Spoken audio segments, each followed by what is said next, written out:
8 pass જે અભણ ગૃહમંત્રી છે એ શું કરે ખબર છે?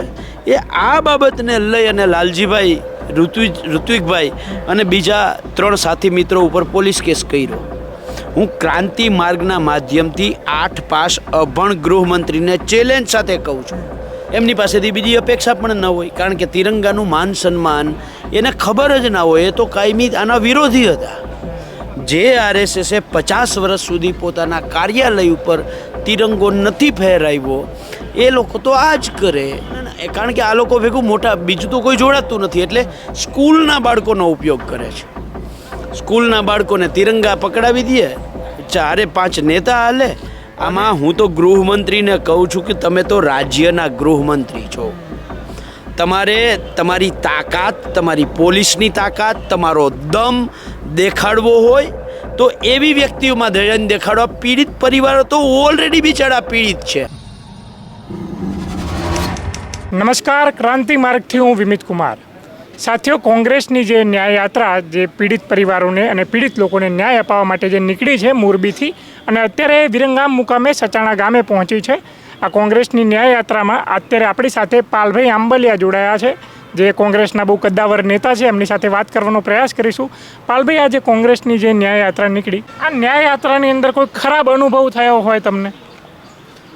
જ્યારે તમે સંઘર્ષના માર્ગે નીકળ્યા હોવ અને ત્યારે શું કહેવાય, એમાં વચ્ચે કેટલાય બધા કાંટા અને પથ્થરો ને એ આવવાના છે, પણ એ કાંટા અને પથ્થરોને અમે તો ક્યાંય ગણતા જ નથી. દાખલા તરીકે જમવાનું નક્કી હોય કે આ જગ્યાએ બપોરે જમણવાર કરવાનો છે, સવારે અચાનક ફોન આવે કે અમને ઉપરથી દબાણ છે, અમે આ નહીં કરવા દઈએ, જમવા નહીં દે. હા, એટલે જમવાની વ્યવસ્થા, દાખલા તરીકે આ મંદિર જ છે તો આના ટ્રસ્ટીઓને ઉપરથી દબાણ આવે. હવે ઉપરથી ક્યાંથી દબાણ આવે એ તો આપણે સમજી શકીએ. ગુજરાતમાં એ જ છે, સરકારમાં કેન્દ્રમાં એ જ છે, તો દબાણ ક્યાંથી આવ્યું હોય? એટલે રદ કરે. રાત્રિ રોકાણ હોય, રાત્રિ રોકાણ રાત્રે પહોંચવાના હોઈએ અને અચાનક જ ના પાડે કે ભાઈ હવે અમે અમારી જગ્યા છે એ નહીં આપી શકીએ, કારણ કે અમારે ધંધા કરવા છે.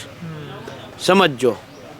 એટલે આ જે માણસ ધંધા કરવા છે, વ્યવસાય કરવો હોય તો બરાબર છે. એનો અર્થ એવો કે ધંધા કરવાવાળો વ્યક્તિ છે કંઈક ખોટું કરે છે એટલે એને ઉપરથી કોઈક દબાવે છે. પહેલી વસ્તુ, સરકાર ક્યાંક દબાવે છે અને નીચેની વ્યક્તિ દબાઈ જાય. શું કામ? થાય કે એને ધંધા કરવા છે. એટલે આવા એક અનુભવો. બીજા, જ્યારે અમે ન્યાય યાત્રાની શરૂઆત કરી તો સૌથી પહેલાં એવું કહેવામાં આવ્યું ભાજપ દ્વારા અને ભાજપના આગેવાનો દ્વારા કે આ યાત્રા છે એ તો ગુજરાતમાં અરાજકતા ફેલાવવાની યાત્રા છે.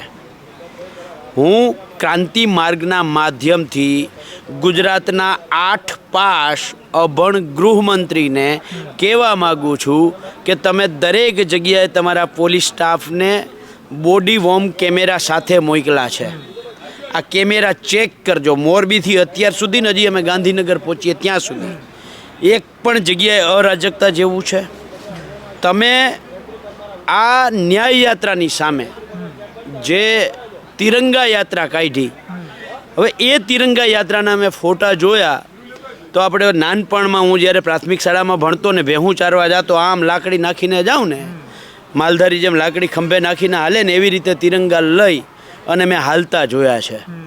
એમની પાસેથી બીજી અપેક્ષા પણ ન હોય, કારણ કે તિરંગાનું માન સન્માન એને ખબર જ ના હોય. એ તો કાયમી આના વિરોધી હતા. જે આરએસએસે 50 વર્ષ સુધી પોતાના કાર્યાલય ઉપર તિરંગો નથી ફહેરાવ્યો, એ લોકો તો આ જ કરે. એટલે જે તમે કહું કે તકલીફો આવે છે, આ જ તકલીફમાં એક ચોટીલાની વચ્ચે એક ગામની અંદર અમને સામેથી નાના, કારણ કે આ લોકો ભેગું મોટા બીજું તો કોઈ જોડાતું નથી, એટલે સ્કૂલના બાળકોનો ઉપયોગ કરે છે. સ્કૂલના બાળકોને તિરંગા પકડાવી દે, 4-5 નેતા હાલે. અને જોયા જેવું એ છે કે એને સાવરકરના ટી શર્ટ ગુજરાતમાં પહેરાવી અને એને લઈને નીકળતા હતા. ત્યારે માનનીય લાલજીભાઈએ એ ટી શર્ટનો જ્યારે વિરોધ કર્યો તો આ લોકો પાસેથી અપેક્ષા તો હોય નહીં. 8 પાસ જે અભણ ગૃહમંત્રી છે એ શું કરે ખબર છે? એ આ બાબતને લઈ અને લાલજીભાઈ, ઋત્વિકભાઈ અને બીજા 3 સાથી મિત્રો ઉપર પોલીસ કેસ કર્યો. હું ક્રાંતિ માર્ગના માધ્યમથી 8 પાસ અભણ ગૃહમંત્રીને ચેલેન્જ સાથે કહું છું, તમારામાં તાકાત હોય ને તો મોરબી ઝૂલતા પુલની અંદર જે તમે નગરપાલિકાને સુપરસીડ કરી, તે સુપરસીડ કરી એનો અર્થ એવો કે નગરપાલિકામાં ક્યાંક ને ક્યાંક દોષિત હતી એટલે જ સુપરસીડ કરી. જો દોષિત હતી તો પોલીસ કેસ કેમ ના કર્યો? ગૃહમંત્રી શ્રી, હું ચેલેન્જ સાથે કહું છું કે મોરબી નગરપાલિકાના ચીફ ઓફિસર ઉપર, નગરપાલિકાના પ્રમુખ ઉપર, નગરપાલિકાના 52માંથી 52 સભ્યો પૈકી કોઈ પણ એક સભ્ય ઉપર તમે પોલીસ ફરિયાદ કરીને દેખાડો તો અમે માનીએ કે ગૃહમંત્રી જેવું કંઈક છે. તમારામાં તાકાત હોય તો રાજકોટમાં ટીઆરપી ગેમ ઝોનની અંદર જે પીડિત પરિવારોની માંગ હતી, તમે એ પીડિત પરિવારોને ગાંધીનગર બોલાવ્યા હતા. એ પીડિત પરિવારો ગાંધીનગર તમારી અને મુખ્યમંત્રીશ્રીની ઉપસ્થિતિમાં ત્યાં તમને મળવા આવ્યા હતા. તમે એને સાંત્વન આપ્યું હતું અને સાંત્વનમાં એ પીડિત પરિવારોની બહુ સ્પષ્ટ માંગ હતી કે અમારી આ 12 લેખિત માંગો છે, એ 12માંથી એક લેખિત માંગનો અમલ કરીને તમે ગૃહમંત્રી શ્રી દેખાડો તો અમે માનીએ કે તમે કંઈક ગૃહમંત્રી જેવું છે. રાજકોટની જ બાજુમાં જસદણમાં જે બળાત્કારની એક બેન જેણે ફરિયાદ કરી છે અને એને લઈ અને એ બોર્ડિંગને લઈને ભાજપની જ એક આગેવાન મહિલા એમ કહે છે કે હવે બીજા 6 રેપ કેસના મારી પાસે આધાર પુરાવાઓ છે. તો એ ગૃહમંત્રી શ્રી એ બહેનનું નિવેદનના આધારે એ 8 કે 10 જે ઘટનાઓ કહે છે એ ઘટનાઓ ઉપર પોલીસ ફરિયાદ કરીને દેખાડો. વડોદરાની જે હરણીકાંડ થયું છે, નામદાર ગુજરાત હાઈકોર્ટે તત્કાલીન વડોદરાના કમિશનરને આમાં જવાબદાર ઠેરવવાનું કહ્યું છે, તો એ તપાસનો ગાડીઓ ત્યાં કેમ નથી પહોંચતો? ટીઆરપી ગેમ ઝોનના પીડિત પરિવારો રાહુલજીને 6 તારીખે મળવા માટે, અમદાવાદ આવવા માટે 5 તારીખે આગલા દિવસે 5 વાગે પહોંચી જાય છે. સમજો, મને જાણવા મળ્યું છે ત્યાં સુધી ગૃહમંત્રીએ પોતે ફોન કર્યો છે 8 પાસ અભણે કોને? પીડિત પરિવારોને, અને એવું કહ્યું છે કે તમારે રાહુલ ગાંધીને મળવા નથી જવાનું. અમદાવાદ આવેલા પીડિત પરિવારો પરત જાય છે સુરત. 5 વર્ષમાં તમે ન્યાય તો નથી અપાવી શકતા, પણ પીડિત પરિવારોને પરત મોકલો છો. ત્યાર પછી પીડિત પરિવારોને જિજ્ઞેશભાઈ મેવાણી જઈને મળે છે.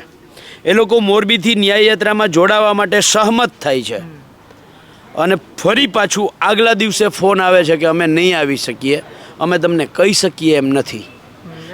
એનો અર્થ એવો કે પીડિત પરિવારોની હાલત કેવી છે. આમાં હું તો ગૃહમંત્રીને કહું છું કે તમે તો રાજ્યના ગૃહમંત્રી છો. તમારે તમારી તાકાત, તમારી પોલીસની તાકાત, તમારો દમ દેખાડવો હોય તો એવી વ્યક્તિઓમાં ધ્યાન દેખાડવા. પીડિત પરિવારો તો ઓલરેડી બિચારા પીડિત છે. તમને લાગે છે પીડિતને ધમકાવ્યા હોય એવું લાગે છે તમને? હવે જ્યાં પીડિત પરિવારો એમ કહે છે કે અમે શું કહેવાય નહીં આવી શકીએ અને તમે એમાં વધારે ન પૂછો તો સારું છે, એમાં આપણે શું સમજી શકીએ? મોરબીના પીડિત પરિવારો, મોરબીની ઘટના બની પછી 1 વર્ષે જ્યારે ગાંધીનગરથી અમદાવાદ સાબરમતી આશ્રમથી ગાંધીનગર સુધી રેલી કાઢવાના હતા, તો એ પીડિત પરિવારોને મોરબીમાં રોકવામાં આવ્યા. એમના ઉપર પ્રેશરાઇઝ કરવામાં આવ્યું. પ્રેશરાઇઝ કરીને એવું કહેવામાં આવ્યું કે તમે સાબરમતી આશ્રમમાં જ ખાલી પ્રાર્થના સભા કરી નાખો. એ લોકો એના માટે તૈયાર થયા. તો એ તૈયાર થયા પછી આજે રાત્રે માની લ્યો કે એ લોકો નીકળવાના છે, તો જે એણે 2 કે 3 બસ કરી હતી એ આ સરકારે પોલીસને આગળ કરીને બસવાળાને કહ્યું કે તમે આજ બસ લઈને જતા નહીં. હવે બસવાળો બિચારો શું કરે? એટલે એણે એન્ડ ટાઈમે સવારે 5 વાગે ના પાડી બસવાળાએ કે હું આજે આવવાનો નથી. એટલે એ લોકોએ પછી પોતાના ખાનગી વાહનો કરી અને 150 લોકોએ ત્યાં પહોંચવું પડ્યું. એટલે સમજો આ જે કઈ હદે જઈ અને આના વારસામાં છે. ભાગલા કરો ને રાજ કરો. અંગ્રેજો ગયા છે, વારસદારો મૂકીને ગયા છે. આ લોકો પીડિત પરિવારોની પીડિત પરિવારોને ન મૂકતા હોય એમાંય ભાગલા કરાવતા હોય તો તમે સમજી શકો કે આ લોકો કઈ હદે જઈ શકે છે. જ્ઞાતિ જાતિ ધર્મમાં તો ભાગલા કરે જ છે, પણ પીડિત પરિવારોમાં પણ ભાગલા કરે છે.